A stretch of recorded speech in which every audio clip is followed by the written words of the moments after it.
ಆಶ್ರಯ ಟಿವಿಯ ಎಲ್ಲ ಪ್ರಿಯ ವೀಕ್ಷಕರಿಗೆ ಮುಂಜಾನೆ ಶುಭೋದಯ ಎಂಬುವಂಥ ಕಾರ್ಯಕ್ರಮಕ್ಕೆ ಆತ್ಮೀಯವಾಗಿ ನಿಮ್ಮನ್ನು ಸ್ವಾಗತ ಮಾಡಿಕೊಳ್ತೇವೆ. ನಿಮ್ಮನ್ನು ಈ ದಿನವೂ ಕೂಡ ಸಂತೋಷವಾಗಿ ನೋಡುವುದರಲ್ಲಿ ನಾನು ಕೂಡ ಬಹಳ ಸಂತೋಷವುಳ್ಳವನಾಗಿದ್ದೇನೆ. ಎಲ್ಲಿ ಕೇಳಿದರೂ ಕೂಡ ದುಃಖದ ವಾರ್ತೆಗಳು, ಅಸಮಾಧಾನದ ವಾರ್ತೆಗಳು, ಬ್ಲಡ್ ಪ್ರೆಷರನ್ನು ಜಾಸ್ತಿ ಮಾಡುವಂಥ ವಾರ್ತೆಗಳು ನಾವು ಕೇಳ್ತಾ ಇರುವಾಗ ಅದರ ಮಧ್ಯದಲ್ಲಿ ಪ್ರಾರ್ಥಿಸುವಂಥ ದೇವರ ಮಕ್ಕಳನ್ನು, ದೇವರನ್ನು ಆಶ್ರಯಿಸಿಕೊಳ್ಳುವಂಥ ದೇವರ ಮಕ್ಕಳನ್ನು ಕರ್ತನು ತನ್ನ ರೆಕ್ಕೆಯಲ್ಲೂ ರಕ್ತದಲ್ಲೂ ಮರೆಮಾಚಿಕೊಂಡು ನಡೆಸುತ್ತಿರುವುದಕ್ಕಾಗಿ ನಾನು ದೇವರಿಗೆ ಸ್ತೋತ್ರ ಸಲ್ಲಿಸ್ತೇನೆ. ಪ್ರಿಯ ದೇವರ ಮಕ್ಕಳೇ, ಈ ದಿನ ನಾವು ಬದುಕಿ ಉಳಿದಿರುವುದು ದೇವರ ಕೃಪೆಯಾಗಿದೆ. ನಮಗಿಂತ ಸಾಮರ್ಥ್ಯವುಳ್ಳವರು, ಜ್ಞಾನಿಗಳು, ತಿಳುವಳಿಕೆ ಉಳ್ಳವರು, ಐಶ್ವರ್ಯವಂತರು, ಸೌಂದರ್ಯವಂತರು, ವಿದ್ಯಾವಂತರು ಈ ಲೋಕವನ್ನು ಬಿಟ್ಟು ಎಷ್ಟೋ ಜನರು ಕಳೆದ ರಾತ್ರಿ ಮಲಗಿದವರು ಈ ಮುಂಜಾನೆ ಎದ್ದೇಳಲಿಲ್ಲ. ಆದರೆ ನಮ್ಮನ್ನಾದರೂ ಕರ್ತನು ಮಹಾಕೃಪೆಯಿಂದ ಇಲ್ಲಿವರೆಗೂ ನಡೆಸಿದ್ದಕ್ಕಾಗಿ ನಾನು ದೇವರಿಗೆ ಸ್ತೋತ್ರ ಸಲ್ಲಿಸ್ತೇನೆ.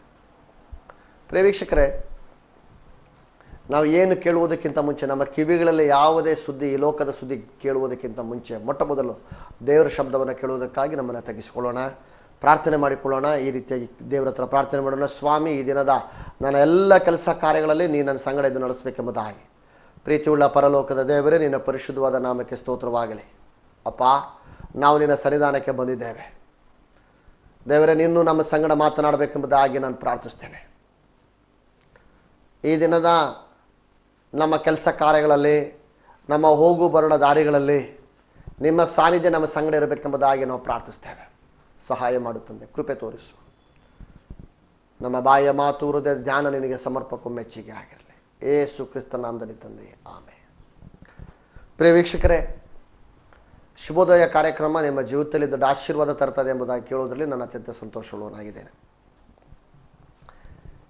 ಬನ್ನಿ, ಈ ದಿನ ಕರ್ತನು ನಿಮಗೆ ತಿಳಿಸುವುದಕ್ಕೆ ನನಗೆ ಕೊಟ್ಟಂಥ ದೇವರ ವಾಕ್ಯದ ಭಾಗಕ್ಕೆ ನಾನು ಬರ್ತಾ ಇದ್ದೇನೆ. ಅದಕ್ಕಾಗಿ ಎಫೆಸದವರಿಗೆ ಬರೆದ ಪತ್ರಿಕೆ, ಪೌಲನು ಎಫೆಸದವರಿಗೆ ಬರೆದ ಪತ್ರಿಕೆ 3ನೇ ಅಧ್ಯಾಯ ಅದರ 20-21ನೇ ವಾಕ್ಯ ನಾವು ಓದ್ಕೊಳ್ಳೋಣ. ಎಫೆಸದವರಿಗೆ ಬರೆದ ಪತ್ರಿಕೆ 3ನೇ ಅಧ್ಯಾಯ 20-21. ನಮ್ಮಲ್ಲಿ ಕಾರ್ಯ ಸಾಧಿಸುವ ತನ್ನ ಶಕ್ತಿಯ ಪ್ರಕಾರ ನಾವು ಬೇಡುವುದಕ್ಕಿಂತಲೂ ಯೋಚಿಸುವುದಕ್ಕಿಂತಲೂ ಅತ್ಯಧಿಕವಾದದನ್ನು ಮಾಡಲು ಶಕ್ತನಾದ ದೇವರಿಗೆ ಸಭೆಯಲ್ಲೂ ಕ್ರಿಸ್ತ ಯೇಸುವಿನಲ್ಲಿಯೂ ತಲಾಂತರಕ್ಕೂ ಯುಗ ಯುಗಾಂತರಕ್ಕೂ ಸ್ತೋತ್ರ, ಆಮೇನ್. ಆ ವಾಕ್ಯವನ್ನು ನೀವು ಗಮನಿಸಿದ್ರೆಂಬುದಾಗಿ ನಾನು ನಂಬ್ತೇನೆ. ಇಲ್ಲದಿದ್ದರೆ ನಾನು ನಿಮಗೋಸ್ಕರ ನಿಧಾನವಾಗಿ ಇನ್ನೊಂದು ಸರಿ ಹೇಳ್ತೇನೆ. ನಮ್ಮಲ್ಲಿ ಕಾರ್ಯ ಸಾಧಿಸುವ ತನ್ನ ಶಕ್ತಿಯ ಪ್ರಕಾರ, ಯೇಸು ಕ್ರಿಸ್ತನ ಕುರಿತಾಗಿ ಹೇಳ್ತಾ ಇದ್ದಾನೆ. ನಮ್ಮಲ್ಲಿ ಕಾರ್ಯ ಸಾಧಿಸುವ ತನ್ನ ಶಕ್ತಿಯ ಪ್ರಕಾರ ನಾವು ಬೇಡುವುದಕ್ಕಿಂತಲೂ ಯೋಚಿಸುವುದಕ್ಕಿಂತಲೂ ಅತ್ಯಧಿಕವಾದದನ್ನು ಮಾಡಲು ಶಕ್ತನಾಗಿದ್ದಾನೆ. ಸ್ತೋತ್ರ. ಪ್ರಿಯ ವೀಕ್ಷಕರೇ, ಈ ದಿನ ಕರ್ತನು ನಮ್ಮ ಸಂಗಡ ಬಹು ಸ್ಪಷ್ಟವಾಗಿ ವ್ಯಕ್ತವಾಗಿ ನಮ್ಮ ಕುಟುಂಬಗಳನ್ನು ಉದ್ದೇಶಿಸಿ ಮಾತನಾಡಲು ಬಯಸ್ತಾ ಇದ್ದಾನೆ. ಆ ವಾಕ್ಯ ಗಮನಿಸಿದರೆ, ನಾವು ಬೇಡುವುದಕ್ಕಿಂತಲೂ ಯೋಚಿಸುವುದಕ್ಕಿಂತಲೂ, ಎರಡು ವಿಷಯಗಳು. ನಾವು ಬೇಡುವುದಕ್ಕಿಂತಲೂ ನಾವು ಯೋಚಿಸುವುದಕ್ಕಿಂತಲೂ ಅತ್ಯಧಿಕವಾಗಿ, ನಾವು ಬೇಡಿದ್ದಲ್ಲ, ನಾವು ಬೇಡುವುದನ್ನಲ್ಲ, ನಾವು ಬೇಡುವುದಕ್ಕಿಂತಲೂ. ಅಂದರೆ ನಾನು ಒಂದು 100 ರೂಪಾಯಿ ಕರ್ತನೆ ಇವತ್ತು ಕೊಡು ಎಂಬುದಾಗಿ ನಾನು ಬಾಯಿ ಬಿಟ್ಟು ಕೇಳಿದ್ರೆ,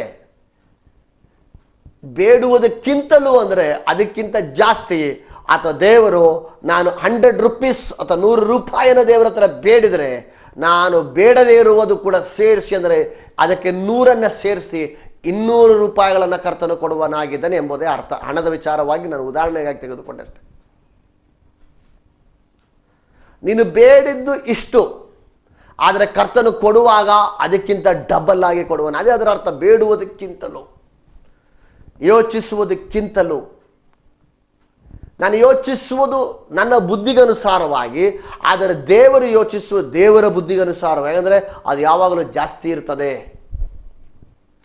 ನನ್ನ ಸಾಮರ್ಥ್ಯಕ್ಕನುಸಾರವಾಗಿ ನಾನು ಕೇಳಿಕೊಂಡೆ, ಆದರೆ ದೇವರ ಸಾಮರ್ಥ್ಯಕ್ಕನುಸಾರವಾಗಿ ದೇವರು ಕೊಟ್ಟನು. ಈಗ ನಮ್ಮ ರಾಜ್ಯದ ಮುಖ್ಯಮಂತ್ರಿಗಳು ನಮಗೊಂದು ಗಿಫ್ಟನ್ನು ಕೊಟ್ಟರೆ, ಸಾಧಾರಣ ಒಂದು ಕವರಲ್ಲಿ ಹಾಕಿ ನಾವು ಕೊಡುವ ಥರ 100, 500, 1000 ಕೊಡಲ್ಲ. ಅದು ಅವರ ಯೋಗ್ಯತೆಗೆ ಹೊಂದೋದಿಲ್ಲ. ನಾವು ನಮ್ಮ ಯೋಗ್ಯತೆಗೆ ಅನುಸಾರವಾಗಿ ಒಂದು ಮದುವೆಗೆ ನಾವು ಹೋದರೆ ಎಷ್ಟು ಕೊಡ್ಬೋದು? ಒಂದು ₹300 ಅಲ್ಲ ₹500 ನಮ್ಮ ಯೋಗ್ಯತೆಗೆ ಅನುಸಾರವಾಗಿ ನಾವು ಕೊಡ್ತೇವೆ. ಅದೇ ದೇಶದ ಪ್ರಧಾನಮಂತ್ರಿಯೋ ಅಥವಾ ಪ್ರೆಸಿಡೆಂಟು ಅಥವಾ ಯಾರಾದರೂ ಪಾರ್ಲಿಮೆಂಟ್ ಮೆಂಬರ್ಸ್ಗಳು ಏನಾರ ನಮ್ಮ ಮದುವೆಗಳಿಗೆ ಬಂದರೆ ಅವ್ರಿಗೆ ಗಿಫ್ಟನ್ನು ಕೊಡುವಾಗ ನಾವು ಕೊಡುವ ರೀತಿಯಲ್ಲಿ ಅವರ ಯೋಗ್ಯತೆಗೆ ಅನುಸಾರವಾಗಿ ಅವರು ಕೊಡ್ತಾರೆ, ಅವರ ಯೋಗ್ಯತೆಗೆ ಅನುಸಾರವಾಗಿ. ಹಾಗೆ ದೇವರು ನಮ್ಮ ಜೀವಿತದಲ್ಲಿ ಕೊಡುವಂಥದ್ದು ಅವನ ಯೋಗ್ಯತೆಗೆ ಅನುಸಾರವಾಗಿ. ನಾವೇನು ಕೊಟ್ಟರೂ ಸ್ವಲ್ಪ ಲೆಕ್ಕ ಮಾಡಿ ಅಳೆದು ಕೊಡ್ತೇವೆ. ಆದರೆ ದೇವರು ಹಾಗಲ್ಲ, ಲೆಕ್ಕ ಮಾಡದೆ ಅಳೆಯದೆ ತನ್ನ ಯೋಗ್ಯತೆಗೆ ಅನುಸಾರವಾಗಿ. ಅದು ಹೇಳ್ತಾನೆ, ನೀವು ಬೇಡುವುದಕ್ಕಿಂತಲೂ ಯೋಚಿಸುವುದಕ್ಕಿಂತಲೂ ಜಾಸ್ತಿ ಕೊಡುವವನಾಗಿದ್ದಾನೆ. ಹಾಗಿದ್ರೆ ಇದು ದೇವರ ವಾಕ್ಯದಲ್ಲಿ ಬರೆದಿದೆಯಾಗಿದ್ದರೆ ಖಂಡಿತವಾಗಲೂ ಇದು ಅನೇಕರ ಜೀವಿತದಲ್ಲಿ ಅನ್ವಯಿಸಲ್ಪಟ್ಟಿದೆ. ಇದಕ್ಕೆ ನಾನು ಕೂಡ ಸಾಕ್ಷಿ. ನಾನು ಕೇಳೋದಕ್ಕಿಂತಲೂ ಅತ್ಯಧಿಕವಾಗಿ ದೇವರು ಈ ದಿನಗಳಲ್ಲಿ ನಮ್ಮನ್ನು ನಡೆಸುತ್ತಾ ಇದ್ದಾನೆ. ನಾವು ಯೋಚಿಸೋದಕ್ಕಿಂತಲೂ ಅತ್ಯಧಿಕವಾಗಿ ದೇವರು ನಮ್ಮ ಜೀವಿತದಲ್ಲಿ ಕಾರ್ಯಗಳನ್ನು ಮಾಡುತ್ತಾ ಇದ್ದಾನೆ. ಪ್ರಿಯ ವೀಕ್ಷಕರೇ, ಈ ವಾಕ್ಯವನ್ನು ಇನ್ನೂ ಅದನ್ನು ನಿರೂಪಿಸಲು, ನಿಮ್ಮ ನಂಬಿಕೆಯನ್ನು ಹೆಚ್ಚಿಸಲು ನಾನು ನಿಮಗೋಸ್ಕರ ಒಂದು ಉದಾಹರಣೆಯನ್ನು, ಸತ್ಯವೇದದಲ್ಲಿ ನಡೆಯಲ್ಪಟ್ಟಂಥ ಒಂದು ಘಟನೆಯನ್ನು ನಿಮ್ಮ ಗಮನಕ್ಕೆ ತರಲು ಬಯಸ್ತೇನೆ. ಬನ್ನಿ ರೂತಳ ಪುಸ್ತಕಕ್ಕೆ ಬನ್ನಿ. ರೂತಳ ಪುಸ್ತಕ 2ನೇ ಅಧ್ಯಾಯ ಅದರ 7ನೇ ವಾಕ್ಯ. ಇವಳು ಕೊಯ್ಯುವವರ ಹಿಂದಿನಿಂದ ಸಿವುಡುಗಳ ಮಧ್ಯದಲ್ಲಿ ಹಕ್ಕಲಾಯ್ದುಕೊಳ್ಳುವ ಹಾಗೆ ತನಗೆ ಅಪ್ಪಣೆಯಾಗಬೇಕೆಂಬುದಾಗಿ ಕೇಳಿಕೊಂಡಳು. ಕೇಳುವುದಕ್ಕಿಂತಲೂ ಎಂಬುದಾಗಿ ನಾವು ಓದಿದ್ವಿ. ಆದರೆ ರೂತಳ ಪುಸ್ತಕದಲ್ಲಿ ನಾವು ನೋಡ್ತಾ ರೂತಳ ಕತೆ, ಅವಳು ಕೇಳಿಕೊಂಡಳು. ಆಕೆಯ ಮನೆಯಲ್ಲಿ ಹೆಚ್ಚಾಗಿ ಕಳೆ ಇರಲಿಲ್ಲ. ಬೆಳಿಗ್ಗೆ ಬಂದವಳು ಇನ್ನೂ ಇಲ್ಲಿಯೇ ಇದ್ದಳು ಅಂದನು. ಇಲ್ಲಿ ನಾವು ನೋಡ್ತಾ ಇದ್ದೇವೆ, ಅವಳು ತನಗೆ ಅಪ್ಪಣೆ ಆಗಬೇಕೆಂಬುದಾಗಿ ಕೇಳಿಕೊಂಡಳು. ಏನನ್ನ? ಹಕ್ಕಲಾಯುವುದಕ್ಕಾಗಿ ಕೇಳಿಕೊಂಡಳು. ಬೋವಜಿನ ಹೊಲದಲ್ಲಿ ಅನೇಕರು ಅಕ್ಕಲಾಯ್ತಾ ಇದ್ದಾರೆ. ಆದರೆ ಅದಕ್ಕೆ ನಾವು ವಾಕ್ಯಗಳನ್ನು ಓದ್ತೇವೆ. 14, 15, 16ನೇ ವಾಕ್ಯ ಓದುವಾಗ ಅನೇಕರು ಅಕ್ಕಲಾಯ್ತಾ ಇದ್ದಾರೆ. ಹಾಗೆ ಇವಳು ಕೇಳ್ಕೊಳ್ತಾ ಇದ್ದಾಳೆ. ಆ್ಯಕ್ಚುಲಿ ನಾವು ಧರ್ಮಶಾಸ್ತ್ರವನ್ನು, ಹಳೆ ಒಡಂಬಡಿಕೆಯನ್ನು ಕಲಿಯುವಾಗ ನಿನ್ನ ದೇಶದಲ್ಲಿ ಯಾರು ಪರದೇಶಿಯೋ ಬಡವನಿದ್ದರೆ ಅವನು ನಿನ್ನ ಹೊಲದಲ್ಲಿ ಬಂದು ಅಕ್ಕಲಾಯಬಹುದು, ಅವನನ್ನು ತಡೆಯಬೇಡ ಎಂಬುದಾಗಿ ಬರೆಯಲ್ಪಟ್ಟಿದೆ. ಅಕ್ಕಲಾಯುವುದಕ್ಕೆ ರೂತಳು ಪರ್ಮಿಷನನ್ನು ಬೋವಜ್ ಕೇಳುವ ಅಗತ್ಯವಿಲ್ಲ. ಯಾಕಂದರೆ ಧರ್ಮಶಾಸ್ತ್ರದ ನಿಯಮದ ಪ್ರಕಾರ ಅಕ್ಕಲಾಯ್ದುಕೊಳ್ಳಬಹುದು. ಪರದೇಶಿಯೋ ಅಥವಾ ಅವನು ಬಡವನೋ ವಿಧವೆಯೋ ಆಗಿದ್ದರೆ ಅವರು ಅಕ್ಕಲಾಯ್ದುಕೊಳ್ಳುವುದಕ್ಕೆ ಅವಕಾಶವಿದೆ. ಆದರೂ ಕೂಡ ಇವಳು ಏನು ಮಾಡ್ತಾಳೆ? ಕೇಳ್ಕೊಳ್ತಾಳೆ, ನಾನು ಬೋವಜನ ನಿನ್ನ ಹೊಲದಲ್ಲಿ ಅಕ್ಕಲಾಯಲೋ. 9ನೇ ವಾಕ್ಯ, ನನ್ನ ಆಳುಗಳು ಕೊಯ್ಯುವುದಕ್ಕೋಸ್ಕರ ಯಾವ ಹೊಲಕ್ಕೆ ಹೋಗುತ್ತಾರೋ ಆ ಹೊಲಕ್ಕೆ ನೀನು ಹೋಗು. ನಿನ್ನನ್ನು ಯಾರು ಮುಟ್ಟಬಾರದೆಂದು ನನ್ನ ಸೇವಕರಿಗೆ ಅಪ್ಪಣೆ ಕೊಟ್ಟಿದ್ದೇನೆ. ಈಗ ನೋಡಿ, ಬೋವಜನು ಈಗ ರೂತಳಿಗೆ ಹೇಳ್ತಾ ಇದ್ದಾಳೆ, ಹೌದು ನೀನು ಅಕ್ಕಲಾಯಬಹುದು, ಮಾತ್ರವಲ್ಲ ನನ್ನ ಹೊಲ ಎಲ್ಲೆಲ್ಲಿದೆಯೋ ಅಲ್ಲೆಲ್ಲ ನೀನು ಹೋಗಿ ಅಕ್ಕಲಾಯಬಹುದು, ಮಾತ್ರವಲ್ಲ ನಿನ್ನನ್ನು ಮುಟ್ಟುವುದಕ್ಕೆ ಯಾರಿಗೂ ಅಪ್ಪಣೆ ಇಲ್ಲ. ನಮಗೆ ಈ ವಾಕ್ಯದಿಂದ ನಮಗೆ ಅನ್ವಯಿಸುವಂತಹ ಕಥೆ ಏನು? ನಮಗೆ ಅನ್ವಯಿಸುವಂಥ ವಿಷಯವೇನು? ಇಲ್ಲಿ ರೂತಳು ಎಂಬುದನ್ನು ಸೂಚಿಸುವ ಈ ಸ್ತ್ರೀ, ಈ ಹೆಂಗಸು ಅನ್ಯ ದೇಶದವಳು, ಅಥವಾ ನಾವು ಕ್ರಿಸ್ತನಿಗೆ ಅನ್ಯರಾಗಿದ್ದೆವು. ಬೋವಜನು ಯಾರು? ಬೋವಜನು ಯಹೂದಿಯವನು, ಅಥವಾ ಇವನು ಯೇಸು ಕ್ರಿಸ್ತನಿಗೆ ಹೋಲಿಕೆಯಾಗಿದ್ದಾನೆ. ಪ್ರಿಯರ ಮಕ್ಕಳೇ, ರೂತಳ ಹಾಗೆ ಬೋವಜಿನ ಹತ್ತಿರ ಹೋಗಿ, ಅಥವಾ ನಮ್ಮ ಕರ್ತನಾಗಿರುವಂಥ ಯೇಸು ಕ್ರಿಸ್ತನ ಹತ್ತಿರ ಹೋಗಿ ನಮ್ಮ ವಿಷಯಗಳನ್ನು ಕೇಳಿಕೊಂಡರೆ ಬೋವಜ್ ಉತ್ತರ ಕೊಡುವ ಹಾಗೆ ಅವಳು ಕೇಳಿದ್ದು, ಈ ಹೊಲದಲ್ಲಿ ನಾನು ಅಕ್ಕಲಾಯಲೋ. ಅದಕ್ಕೇನು ಉತ್ತರ ಬಂದದೇನು? ನನ್ನ ಹೊಲ ಎಲ್ಲೆಲ್ಲಿದೆಯೋ ಈ ನನ್ನ ಆಳುಗಳು ಕೊಯ್ಯುವುದಕ್ಕೋಸ್ಕರ ಯಾವ ಹೊಲಕ್ಕೆ ಹೋಗುತ್ತಾರೋ, ಇವಳು ಒಂದು ಹೊಲದಲ್ಲಿ ಅಕ್ಕಲಾಯಲಿ ಎಂಬುದಾಗಿ ಕೇಳುವಾಗ ಬೋವಜ್ ಹೇಳ್ತಾನೆ, ನನ್ನ ಹೊಲ ಎಲ್ಲೆಲ್ಲಿದೆಯೋ ಅಲ್ಲೆಲ್ಲ ನೀನು ಹೋಗಿ ಅಕ್ಕಲಾಯ್ದುಕೊಳ್ಳಬಹುದು. ಒಂದು, ನಿನ್ನನ್ನು ಯಾರು ಮುಟ್ಟಬಾರದು. ಅವಳು ಕೇಳ್ಕೊಂಡ್ಲು, ನಾನು ಅಕ್ಕಲಾಯ್ತೀನಿ. ಆದರೆ ಇಲ್ಲಿ ಅವಳಿಗೆ ಬೇಕಾದಷ್ಟನ್ನು ಕೊಡ್ತಾ ಇದ್ದಾರೆ, ಕೇಳುವುದಕ್ಕಿಂತಲೂ ಜಾಸ್ತಿಯನ್ನು ಕೊಡ್ತಾ ಇದ್ದಾರೆ. ನೋಡ್ರಿ, ಅದರ 16ನೇ ವಾಕ್ಯಕ್ಕೆ ಬರುವಾಗ ಮತ್ತೆ ಈ ರೀತಿಯಾಗಿ ಓದ್ತೇವೆ, ಬಯ್ಯಬೇಡಿರಿ. 17ನೇ ವಾಕ್ಯಕ್ಕೆ ಬರುವಾಗ ಗದರಿಸಬೇಡಿರಿ. ಅಂದರೆ ಅಲ್ಲಿ ಬೋವಜನು ಅಲ್ಲಿರುವಂಥ ಇನ್ನೂ ಅಕ್ಕಲಾಯಲಿಕ್ಕೋಸ್ಕರ ಬಂದವರು ಕೆಲವು ಸಾರಿ ಈ ರೂತಳು ಬೇರೆ ದೇಶದವಳು ಪರದೇಶಿಯಾಗಿರುವುದನ್ನು ಅವಳನ್ನು ಗದರಿಸಬಹುದು, ಅವಳನ್ನು ಬೈಯಬಹುದು, ಅವಳನ್ನು ಮುಟ್ಟಲು ಅವರು ಅನುಮತಿ ಕೊಡದೇ ಇರಬಹುದು. ಇದನ್ನು ತಿಳಿದಂಥ ಬೋಜನು ಮುಂಚಿತವಾಗಿ ಅವ್ರಿಗೆ ಹೇಳ್ತದಾನೆ, ನೋಡಿ ರೂತಳೆಂಬುವಂಥ ಇವಳು ಅಕ್ಕಲಾಯಲಿಕ್ಕೋಸ್ಕರ ಬರುತ್ತಾಳೆ, ಅವಳನ್ನು ನೀವು ಏನು ಮಾಡೋಂಗಿಲ್ಲ, ಮುಟ್ಟಬಾರದು, ಬೈಯಬಾರದು, ಗದರಿಸಲು ಬಾರದು. ನಾವು ಕೇಳುವುದಕ್ಕಿಂತಲೂ ಅತ್ಯಧಿಕವಾಗಿ ಕೊಡುವ ದೇವರ ಬಳಿಯಲ್ಲಿ ಬಂದಿದ್ದೇವೆ. ಒಳ್ಳೆಯ ಉದಾಹರಣೆ ಇವತ್ತು ರೂತಳು ನಮ್ಮ ಮುಂದೆ ನಿಂತಿದ್ದಾಳೆ. ಒಳ್ಳೆಯ ಉದಾಹರಣೆಯಾಗಿ ರೂತಳು ನಮ್ಮ ಮುಂದೆ ನಿಂತಿದ್ದಾಳೆ. ಅವಳ ಅಕ್ಕಲಾಯ್ತನೆಂಬುದಾಗಿ ಕೇಳಿದಳಷ್ಟೇ ಬೋಜನ ಹತ್ರ. ಆದರೆ ಬೋಜನು ಅವಳಿಗೆ ಬೇಕಾದಷ್ಟು ಅವಕಾಶಗಳನ್ನು ಮಾಡಿಕೊಡುತ್ತಾ ಇದ್ದಾನೆ. ಪ್ರಿಯ ಸ್ನೇಹಿತನೇ, ನಿನ್ನ ವಿಚಾರವಾಗಿ ದೇವರಿಗೆ ಚೆನ್ನಾಗಿ ಗೊತ್ತುಂಟು. ನಿನ್ನ ಅಗತ್ಯಗಳು ಏನೇನಿದೆ ಎಂಬುದಾಗಿ ದೇವರಿಗೆ ಚೆನ್ನಾಗಿ ಗೊತ್ತುಂಟು. ನಿನಗೆ ಇವತ್ತಿನ ದಿನದಲ್ಲಿ ಏನೇನು ಅವಶ್ಯಕತೆ ಇದೆ, ನಿನ್ನ ಮಕ್ಕಳಿಗೆ ಏನು ಅವಶ್ಯಕತೆ ಇದೆ ಎಂಬುದಾಗಿ ದೇವರಿಗೆ ಚೆನ್ನಾಗಿ ಗೊತ್ತುಂಟು.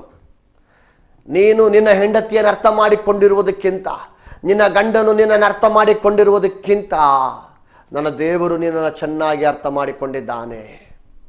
ನಿನ್ನ ಅಗತ್ಯಗಳು ಸಣ್ಣದು ದೊಡ್ಡದು ಎಲ್ಲ ಅಗತ್ಯಗಳನ್ನು ಕರ್ತನು ತಿಳಿದಿದ್ದಾನೆ. ನೀನು ಕೇಳುವುದಕ್ಕಿಂತಲೂ ಬೇಡುವುದಕ್ಕಿಂತಲೂ ಅತ್ಯಧಿಕವಾಗಿ ಕೊಡುವ ದೇವರ ಬಳಿಯಲ್ಲಿ ನೀನು ಬಂದಿದ್ದೀಯಾ. ಪ್ರಿಯ ವೀಕ್ಷಕರೇ, ನಾನು ಅಲ್ಲಿಂದ ಆ ವಿಚಾರವನ್ನು ಮುಂದುವರಿಸಲು ಬಯಸುತ್ತಾ ಇದ್ದೇನೆ.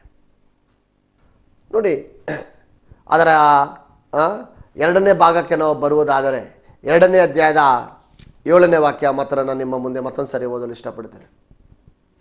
ಇವಳು ಕೊಯ್ಯುವವರ ಹಿಂದಿನಿಂದ ಸಿವುಡುಗಳ ಮಧ್ಯದಲ್ಲಿ ಅಕ್ಕಲಾಯ್ದುಕೊಳ್ಳುವ ಹಾಗೆ ಅಪ್ಪಣೆ ಕೇಳಿಕೊಂಡಳು. ಅಷ್ಟೇ. ಏನಾಯಿತು? ಬೋಜನು ಅವನನ್ನು ಹಕ್ಕಲಾಯೋದಕ್ಕೆ ಮಾತ್ರವಲ್ಲ, ಬೇಕಾದಷ್ಟು ಹಕ್ಕಲಾಯಲಿಕ್ಕೆ ಅನುಮತಿ ಕೊಟ್ಟನು. ವಾಕ್ಯ 17 ರೂತಳು ಸಾಯಂಕಾಲದವರೆಗೂ ಹಕ್ಕಲಾಯಿ ಕೂಡಿಸಿದನ್ನು ಬಡಿದಾಗ ಸುಮಾರು 30 ಸೇರಿ ಜೇವೆ ಗೋಧಿ ಸಿಕ್ಕಿತು. 30 ಸೇರು. ಬಹುಶಃ ಈ ರೂತಳು ಈ ಹೊಲಕ್ಕೆ ಬರುವಾಗ ಏನೋ ಸ್ವಲ್ಪ ಸಿಗ್ಬೋದೆಂಬ ನಿರೀಕ್ಷೆಯಿಂದ ಬಂದಿರ್ಬೋದಷ್ಟೇ. ಆದರೆ ಅವಳು ಹಬ್ಬಬ್ಬ ಅಂತ ಹೇಳಿದ್ರೆ 1 ಸೇರು ಅಥವಾ 2 ಸೇರು, 5 ಸೇರು ತೆಗೆದುಕೊಂಡು ಹೋಗ್ಬೋದೆಂಬುದಾಗಿ ಅವಳು ಯೋಚನೆ ಮಾಡಿದರೆ, ಆದರೆ 17ನೇ ವಾಕ್ಯದಲ್ಲಿ ಓದ್ತೇವೆ 30 ಸೇರು ಅವಳು ಸೇರಿಸಿಕೊಂಡಳು, ಕೂಡಿಸಿಕೊಂಡಳು. ನೋಡಿ ಬೇರೆ, ಇದಕ್ಕೆ ತಾನೇ ನಾವು ಬೇಡುವುದಕ್ಕಿಂತಲೂ ಜಾಸ್ತಿ ಕೊಡ್ತಾನೆ ಎಂಬುದಾಗಿ ಹೇಳುವಂಥದ್ದು. ಒಂದು ಹಕ್ಕಲಾಯುವವಳು ಸಂಜೆ ತನಕ ಹಕ್ಕಲಾಯಿದ್ರೆ ಎಷ್ಟು ಹಕ್ಕಲಾಯಲಿಕ್ಕೆ ಸಾಧ್ಯ, ಎಷ್ಟು ಕೂಡಿಸಿಕೊಳ್ಳಲಿಕ್ಕೆ ಸಾಧ್ಯ? ಬಿದ್ದ ತೆನೆಗಳಿಂದ ಅವಳು ಆರಿಸಿಕೊಂಡ್ರೆ ಎಷ್ಟನ್ನು ಆರಿಸಿಕೊಳ್ಳಲಿಕ್ಕೆ ಸಾಧ್ಯ?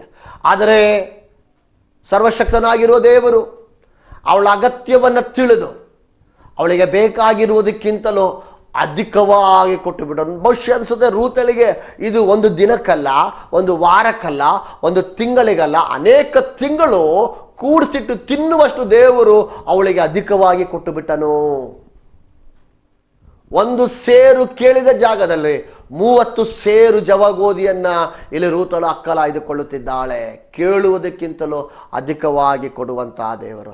ಇನ್ನು ನೀವು ಒಂದು ಆಳೆ ತಿರುಸಿದ್ರೆ 4ನೇ ಅಧ್ಯಾಯಕ್ಕೆ ಬರ್ತೀರಿ. 4ನೇ ಅಧ್ಯಾಯದಲ್ಲಿ ಬಂದಾಗ ಪರದೇಶಿಯಾಗಿ ಬಂದ ಸ್ತ್ರೀ, 4ನೇ ಅಧ್ಯಾಯ ನೋಡ್ತೇವೆ, ರೂತಳು ಬೋವಜಿನ ಹೆಂಡತಿಯಾಗಿ ಬರುತ್ತಿದ್ದಾಳೆ.